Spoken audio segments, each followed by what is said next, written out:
mademoiselle, monsieur, bienvenue à Métro News. Bonne semaine à toutes et à tous. Voici les principaux titres qui seront développés ce soir.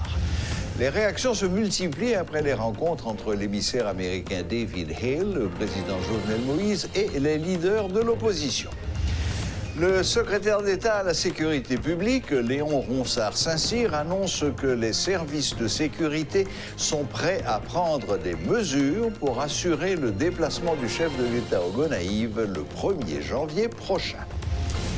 Des organismes de défense des droits humains ont commémoré ce 9 décembre la journée internationale des défenseurs des droits de l'homme sous l'égide du Haut Commissariat des Nations Unies aux droits de l'homme.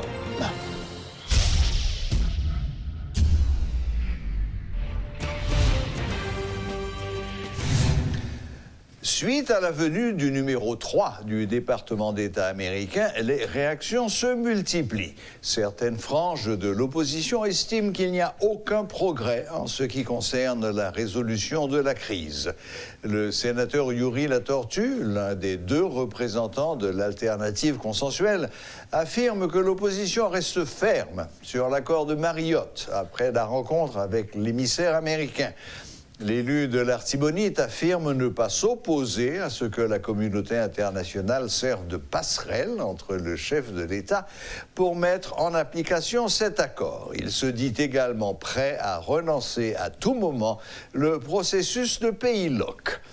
De son côté, le président du PHTK, Linné Balthazar, a mentionné que David Hale avait préconisé un dialogue sans préalable entre les protagonistes de la crise, car les États-Unis ne supportent pas une personnalité, mais les institutions républicaines et la démocratie. Les États-Unis accordent une importance particulière au maintien de la stabilité en Haïti et à la formation d'un gouvernement, révèle le secrétaire général du RDNP, Éric Jean-Baptiste, qui a participé vendredi à la rencontre avec l'émissaire américain David Hale. Qualifiant l'accord de Marriott de coup d'État classique et de prime à la violence, M. Jean-Baptiste a laissé entendre qu'il avait peu de chances de recevoir l'aval de la communauté internationale. Éric Jean-Baptiste, secrétaire général du RDNP, était invité à la rubrique Le Point ce lundi matin. Tu sais, dans les rencontres, il y a les non-dits aussi et il y a les gestes. Okay? Et si je souris avec eux, je vais faire un petit sourire, d'accord? Mais si je fais un bail qui est très sérieux, je suis capable de stabilité très importante pour les États-Unis. L'accord de Marriott, d'abord, dans Marriott, nous sommes qu'à présent. Nous sommes qu'à présent, si tout le bagaille est respecté, bien que nous ne pouvons pas signer ça qui sorti dans l'accord là. Parce que ça qui est dans l'accord là, c'est un coup d'État classique que lié. C'est un coup d'État classique que lié. Et c'est une prime à la violence que lié. Si ça qui est dans l'accord là, c'est l'État fait il n'a pas respecté ça qui est dans la Constitution du tout. Parce qu'il a parlé de mettre le président qui est dans la cour, à chercher mon dans la cour. Cassation, ça pas dans la Constitution. Et deux, qu'on dit nous, c'est un prime à la violence. Parce que nous-mêmes, nous pas croire que des groupes politiciens qui disposent de faire violence pour jeter un pouvoir, et puis demain, si Dieu veut, c'est eux-mêmes qui nomment président de la République, c'est eux-mêmes qui nomment premier ministre, mais ce n'est nous-mêmes dans la RDNP qui croient dans la démocratie pour nous faire. Si bagaille ça a fait comme ça, ça t'est arrivé que nous-mêmes dans la RDNP nous réfléchissons. Si désormais la norme en Haïti pour arriver au pouvoir, c'est la violence, eh bien, tout parti politique aspire à prendre le pouvoir, ça t'est arrivé que nous réfléchissons nous-mêmes tout au sein du parti, diplomate là tout, que nous pas dans aucune bataille de politiciens traditionnels qui ne sont pas capables de retenir leur élection arrivée, qui ne sont pas capables de retenir l'échéance électorale là, et qui, soi-disant, disent c'est des démocrates, et démocratie a lui-même une règle, il dit pour prendre pouvoir, c'est dans l'élection pour aller, et eux-mêmes, ils voulaient assauter le pouvoir par la violence. Nous-mêmes, nous disons, nous pas dans aucune bataille pour nous prendre le pouvoir par la violence. Nous disons donc, il faut que nous fassions un distinguo entre bataille peuple et bataille volée. Volée qu'après les barres volées. Le Rassemblement national des démocrates progressistes, RDNP, se positionne en faveur de la nomination d'un Premier ministre de consensus par décret présidentiel après le deuxième lundi de janvier. La feuille de route de ce dernier comprendra la formation du Conseil électoral permanent et l'organisation du procès Petro-Caribé. Invité ce lundi à la rubrique Le Point, le secrétaire général du RDNP a estimé qu'un homme de dialogue comme Joseph Lambert serait l'idéal. Voici de nouveau Éric Jean-Baptiste. Haïtiens sont capables de chiter ensemble, effectivement, pour que ils joignent un accord politique entre eux qui est capable de permettre que vous mettez campé sous pied un gouvernement effectivement de large consensus pour nous chita, pour nous parler, pour nous capable d'arriver sous des accords nous qu'on dit nous capable de PMKP qui ont crédit là pour nous un accord sous des accords nous. Ça c'est une route que lié tout. Une deuxième route qui joint à partir de deuxième lundi du mois de janvier. À partir de deuxième lundi du mois de janvier, le président a bien 20 sénateurs qui peuvent aller. Le président a constaté caducité Parlement, l'a nommé un premier ministre par décret. Le président a remettre démission. Après, il a nommé premier ministre, gouvernement de consensus largement large, la remettre démission. Là, nous avons parlé de nommer premier ministre, nous disons ça. Ils sont capables de choisir un premier ministre qui est au-dessus de la mêlée. Ça veut dire que qui pas pour ni da, ni succéda. Même Jean-Tout, ils sont capables de choisir un premier ministre qui est dans la mêlée. Mais les gagnants pied droit dans le gouvernement, dans le PHTK, puisque c'est deux belligérants qui gagnent pouvoir dans depuis près de 30 ans dans le pays, qui gagnent un pied droit dans le PHTK, qui gagnent pied gauche dans l'opposition. Et de l'autre monde tout qui a joué le rôle ça. Il y a l'autre haïtien tout qui est compétent, qui est capable de jouer le rôle ça. Premier ministre, le gouvernement de large consensus, ça, pour aller tout le monde vient chita à Ribotabla pour nous faire assemblée constituante, pour que nous arrivions vers une nouvelle constitution, que c'est nous-mêmes, RDNP, qui avons cléonné depuis 10 ans. Nous avançons pour nous dire tout, nous avons souhaité dans RDNP que gagner une loi électorale permanente qui fait. C'est-à-dire que pour que ce n'est pas chaque conseil électoral qui peut venir là, qui peut venir mettre et loi parle. C'est-à-dire que la Constitution votée, mais à côté de la Constitution, il y a une loi électorale qui tout vote tout. Que le monde n'a pas de que sous ta envie de c'est référendum pour ta fait pour lui. Nous avançons, nous disons après ça, il faut qu'il y ait un conseil électoral permanent qui monte. Loi avant d'abord. Loi d'abord. Après que vous fin monter le conseil électoral permanent, il a fait les élections anticipées, qui a organisé, mais simultanément que les élections anticipées a organisées de manière générale dans tout le pays, en même temps, il faut que vous initiez, il faut que le gouvernement ça initie le procès Petro-Caribé. Parce que alors, sans procès Petro-Caribé, nous mettons fermé le pays, il faut que fait procès massacre, la saline, avec tout l'autre procès crime financier. Bien entendu, sans que pas de revanche politique. C'est-à-dire qu'il faut que le procès soit fait, le procès de la vérité pour Mounio. Célébration du jour de l'indépendance. Jovenel Moïse se rendra-t-il au Gonaïves?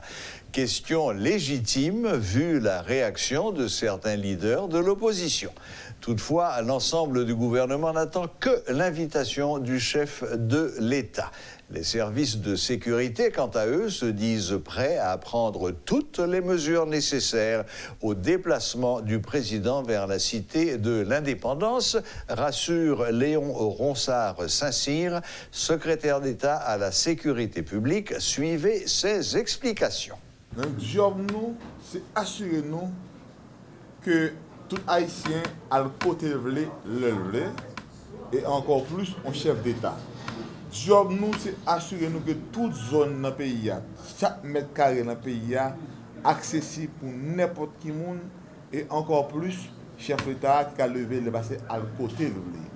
C'est vrai, dépassement un chef d'État demande plus mesures de sécurité que n'importe quel citoyen dans le pays. C'est à travers le monde, c'est pour ça qu'il y a un protocole, mais nous-mêmes, job nous, c'est mettre sécurité tout pays pour chef d'État à le côté le. Maintenant, je pense que l'État dit là, décision de protocole là, la décision lui-même qui a rapport à une commémoration avec un protocole, même sécurité c'est tout pays accessible n'importe où, pas gain zone de non-droit.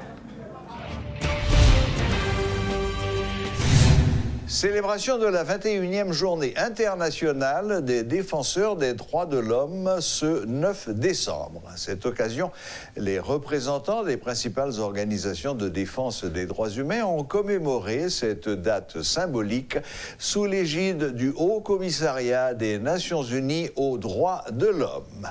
Le constat est accablant. Pour Haïti, 32 ans après l'instauration de la démocratie dans le pays.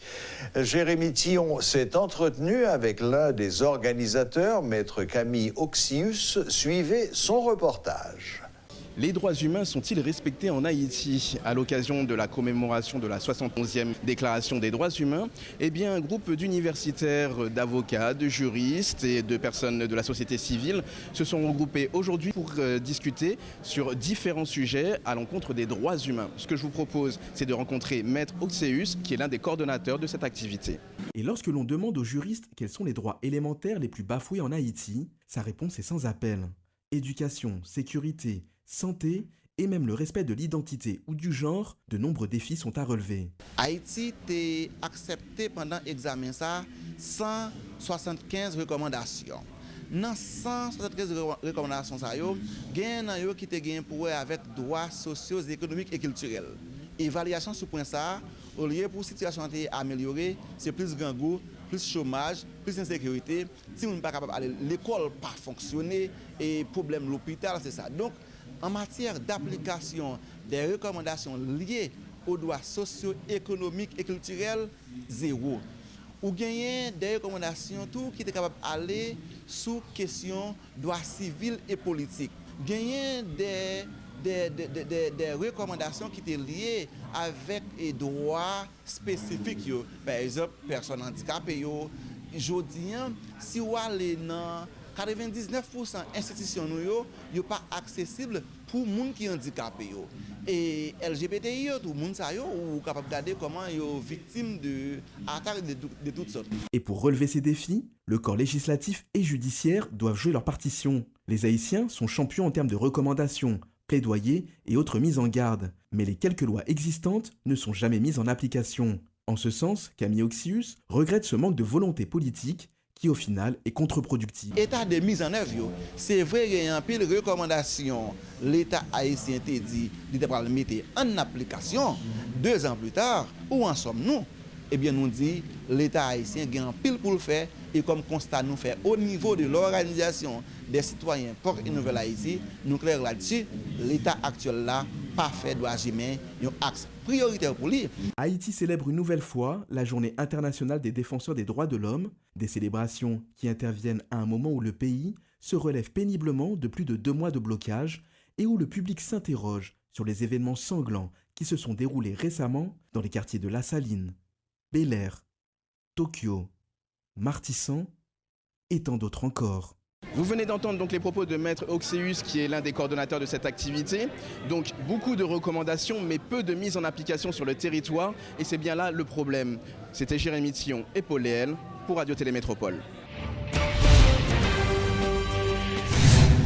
La sénatrice Dieudonne Luma-Étienne a soumis une proposition de loi portant sur la prévention, la sanction et l'élimination des violences faites aux femmes et aux filles mineures. La parlementaire a également mis l'emphase sur des droits fondamentaux dont les femmes ne jouissent pas. Lors d'une conférence sur la promotion d'un cadre légal efficace contre ces mauvaises pratiques, la sénatrice a déclaré vouloir sensibiliser davantage d'acteurs sur l'adoption de cette loi. Rudolf Pierre-Louis a assisté à cette activité. Suivez son compte-rendu. Il n'est un secret pour quiconque. Ces derniers jours, les violences faites aux femmes et aux filles, que ce soit physiques, sexuelles ou psychologiques, sont au centre des débats. En effet, des organisations féministes, notamment le Fonds des Nations Unies pour la femme, continuent de tirer la sonnette d'alarme. Cette conférence, qui a débuté le 25 novembre dernier, date marquant la Journée internationale pour l'élimination de la violence à l'égard des femmes, visait à promouvoir un cadre légal efficace contre ces pratiques dont la sénatrice Dieudonne Luma-Étienne voudrait qu'elles disparaissent d'Haïti. Non. C'est justement par ce problème de violence qui fait qu'aujourd'hui que je suis la seule femme élue sénateur, et c'est ce combat que nous avons entamé depuis que nous sommes arrivés au Sénat de la République. Je me vois donc comme la représentante des femmes d'Haïti pour parler en leur nom au sein du Grand Corps, pour veiller à la prise en compte de leurs droits et de leurs intérêts à chaque décision prise par l'Assemblée. Ce n'est pas un sujet tabou, estime la sénatrice. Les femmes et les filles violentées, un mal qui gangrène la société haïtienne, a-t-elle souligné. 29% de femmes âgées entre 15 et 49 ans subissent ou ont subi des actes de violence. Une femme sur 8, soit 12 d'entre elles, ont déclaré être victimes de violences sexuelles à un moment de leur vie, avance la sénatrice, qui explique avoir subi de tels actes elle aussi. Parmi les femmes non célibataires, 34% ont déclaré avoir subi à un moment donné diverses formes de violence, soit physiques, soit émotionnelles ou sexuelles, exercées par leur mari ou partenaire. La proportion de femmes ayant subi des blessures suite à des actes de violence de leur partenaire est de 37%. Devant une telle situation, le parlementaire affirme avoir eu des discussions avec différentes instances intervenant dans ce domaine et avoir plaidé en faveur des femmes. Combattre les violences sous toutes leurs formes et garantir les droits des femmes sont les principaux objectifs de cette lutte engagée par celle qui, au Sénat, s'est érigée en défenseur de son sexe. Une commission équité de genre a d'ailleurs été mise sur pied en ce sens, a-t-elle affirmé. Le droit à la liberté et à l'émancipation, le droit de vivre dans un climat de non-violence tant dans sa vie privée que dans sa vie publique. Le droit de ne pas subir de torture ou de traitements inhumains et dégradants. Le droit à la santé sexuelle et reproductive.